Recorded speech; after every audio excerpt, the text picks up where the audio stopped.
Good evening, children. Today's our topic coordination in life process. Human body is a wonderful mission. మన human బాడీని ఒక wonderful మిషన్తో పోల్చినట్లుగా మనకు కనిపిస్తుంది. It is more complicated structure than it appears. మనకి బయటికి మనం ఏ విధంగా కనిపిస్తామో అలా కనిపించినంత మాత్రాన కాదు, లోపలుండే మన అపీరియన్స్ ఒక అద్భుతమైన మిషన్స్ లాంటివి అనేసి చెప్తున్నాడు అనమాట. Okay, did you ever imagine the complexity of your body? Different life process in living organism like respiration, digestion, blood circulation, excretion, nervous system, etc. or inbuilt in our body at their specific places and carry out their specific functions of a coordination manner అనేసి చెప్తున్నాడు. ఇక్కడ మీకు నేను ఒక పిక్చర్ని చూపించి ఈ coordination మేనర్ని చెప్తాను. ఇప్పుడు మనం చదువుకున్న దాన్ని మనం ఇక్కడ లైఫ్ ప్రాసెస్ గురించి చూస్తున్నాం కదా. అంటే హ్యూమన్ బాడీలో వచ్చేసేసి మనం హ్యూమన్ ఆర్గానిజంలో వచ్చేసేసి మనం చూసినట్లయితే మన లైఫ్ ప్రాసెస్ ఫస్ట్ వచ్చేసేసి మనం చూసినట్లయితే రెస్పిరేషన్ గురించి ఆల్రెడీ మనం డిస్కస్ చేసాము.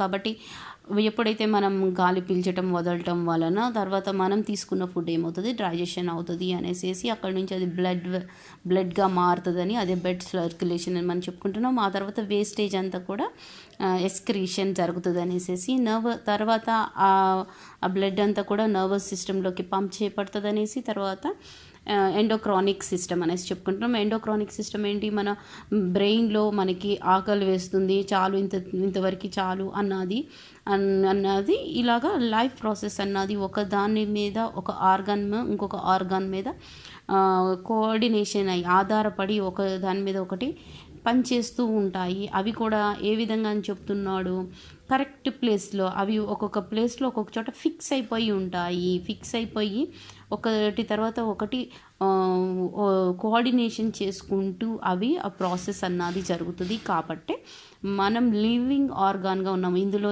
ఏ ఒక్క ఆర్గాన్ వర్క్ చేయకపోయినా కానీ మనం చనిపోతాం అనేసి చెప్తున్నాను అనమాట. కాబట్టి ఇది మన లైఫ్ ప్రాసెస్ కరెక్ట్గా జరగాలి. మన హ్యూమన్ బీయింగ్ అన్నది లైవ్ ఉన్నాము అని అంటే ఇవన్నీ జరిగితేనే అనేసి చెప్తున్నాడు అనమాట. Okay, we have studied each of the process in detail nearly in isolate except in the chapter on control and coordination. ఇక్కడ మనం చూసినట్లయితే కంట్రోల్ అండ్ కోఆర్డినేషన్ తప్పించి మిగతా వాటి అన్నిటిని గురించి మనం రెస్పిరేషనే కానీ, డైజెషన్ సిస్టమ్ కానీ, తర్వాత వచ్చేసి బ్లడ్ సర్క్యులేషనే కానీ, నర్వస్ సిస్టమే కానీ, ఇవన్నీ ఏంటి అనేసి మనం చూసినట్లయితే వాటిని మనం ఇన్డెప్త్గానే వాటి గురించి ఒక్కొక్క పార్ట్ గురించి మనం స్టడీ చేసాం. కానీ అవి ఎలాగ ఒకదానికి ఒకటి కోరిలేట్ అయి ఉంటాయి అన్నది మనం వాటి గురించి డిస్కస్ చేయలేదు.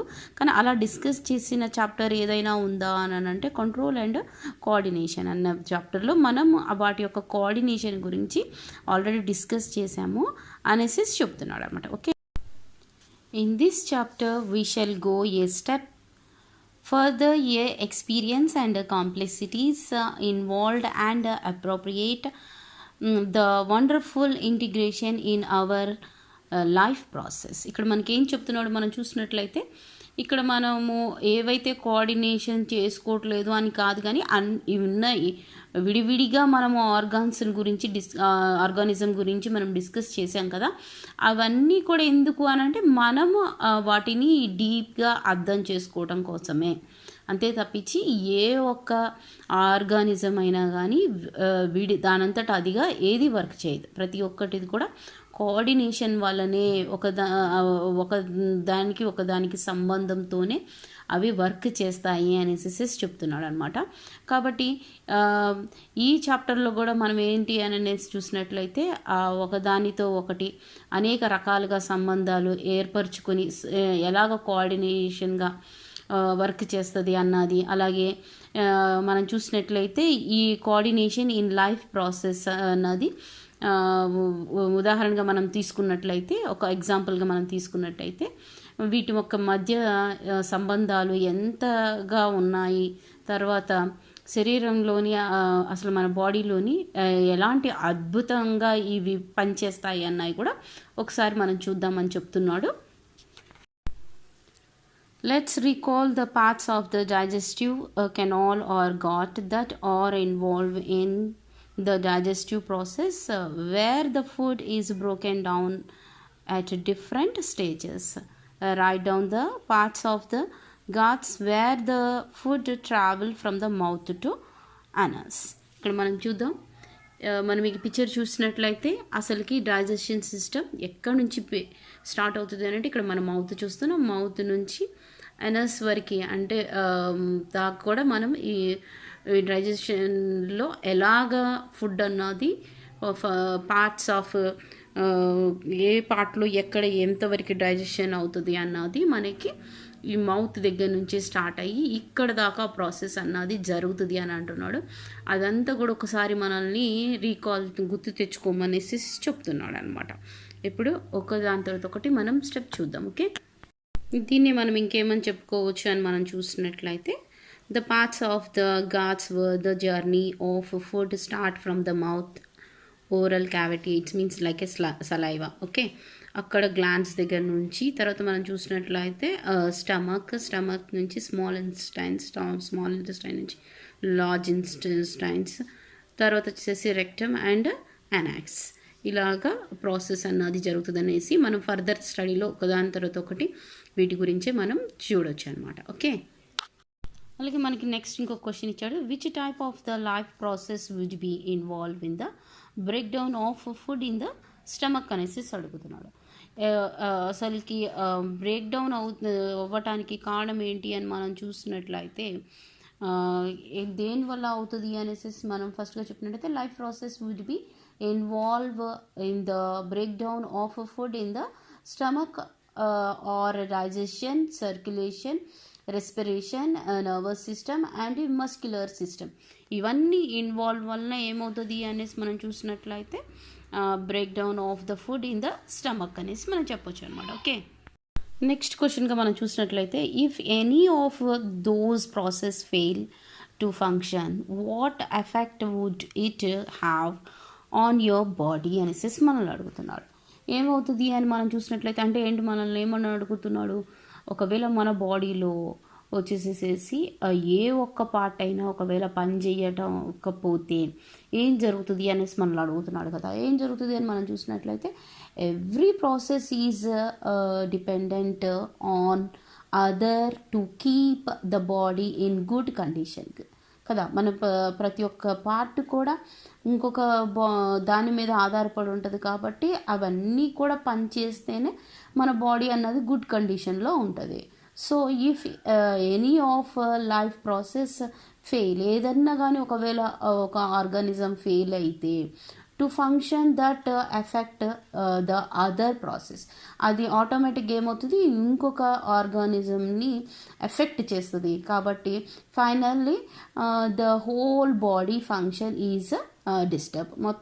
మొత్తానికి హోల్ బాడీ మొత్తం కూడా ఏమవుతుంది మనకి మన ఫంక్షన్లో అదేమవుతుంది డిస్టర్బెన్స్ అన్నది వచ్చేస్తుంది and it leads to death. ఆ తర్వాత దాన్ని మనం అంతే నెగ్లెక్ట్ చేస్తే ఏమవుతుంది చనిపోవడం అన్నది కూడా జరుగుతుంది. కాబట్టి మనకి ఏదన్నా కానీ మన ఫంక్షనింగ్లో ఏదైనా కానీ డిఫరెన్స్ వచ్చినా మనకి ప్రాబ్లంగా అనిపించినా మనం డాక్టర్ని మీట్ అవుతాం కదా.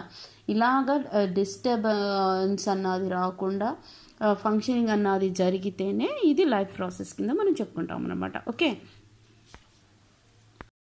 దాన్ని ఇక్కడ మనకు చెప్తున్నాడు every process is dependent on other process to keep the body in good condition.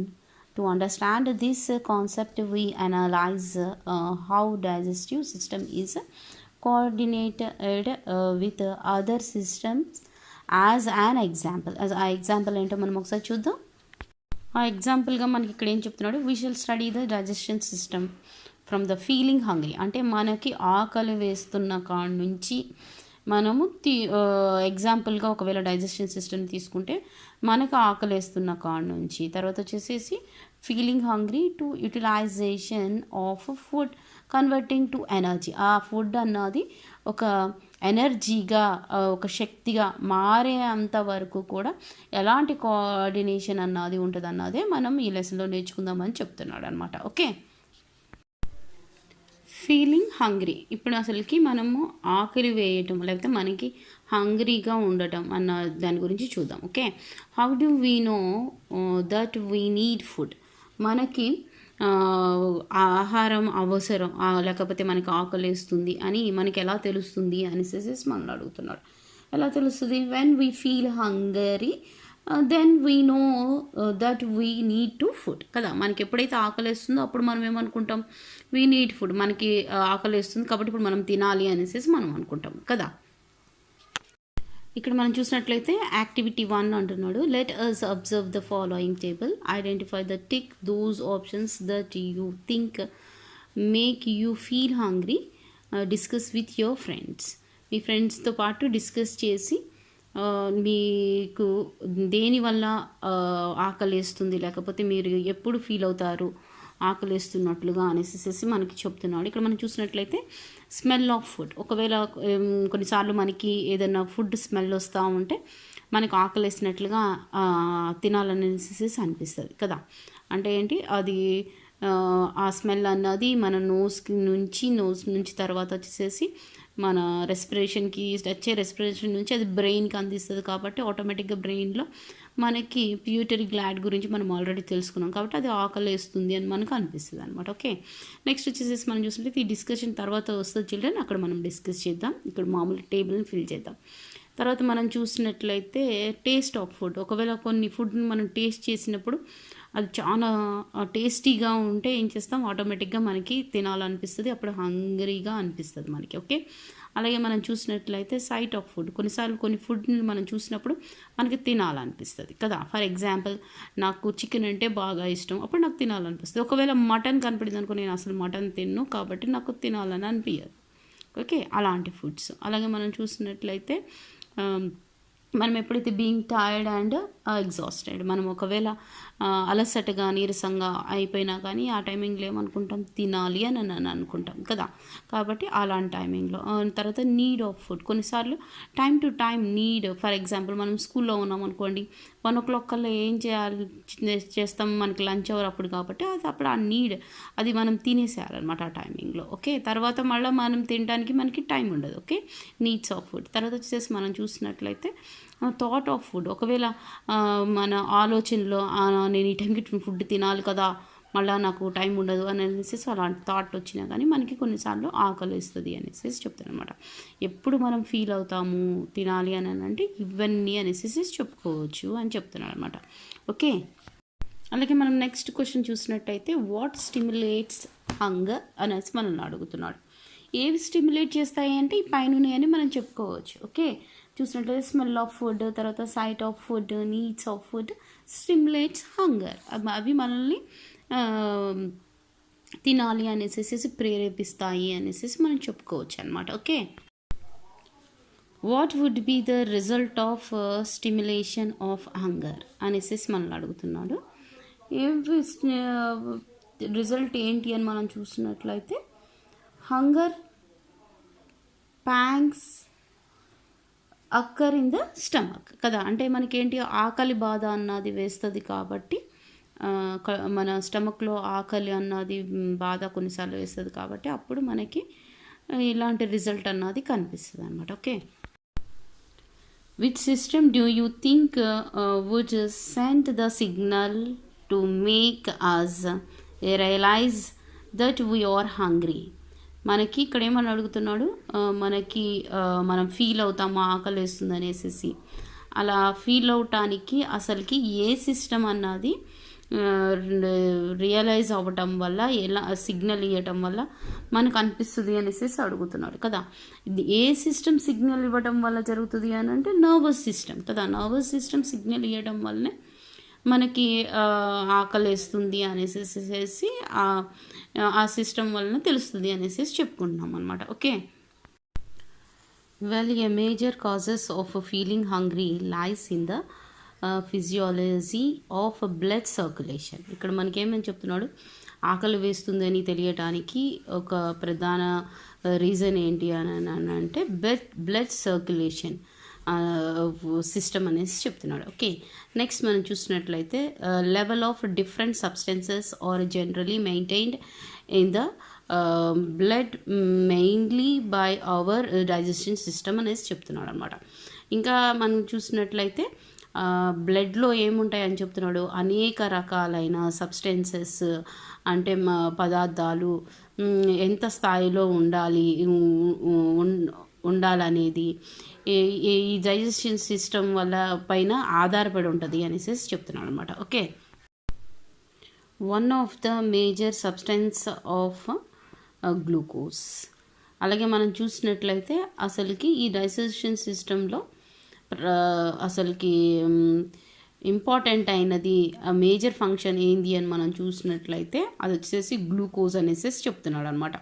Okay, when it levels in the blood fall we get hunger pangs in the stomach. ఎప్పుడైతే మనకి ఆ గ్లూకోజ్ లెవెల్ పడిపోతుందో అప్పుడు ఆటోమేటిక్గా మనకి ఏమవుతుంది అని చెప్తున్నాడు, hunger packs వలన మనకి ఆకలేస్తున్నట్లుగా అనిపిస్తుంది అనేసి చెప్తున్నాడు. ఓకే.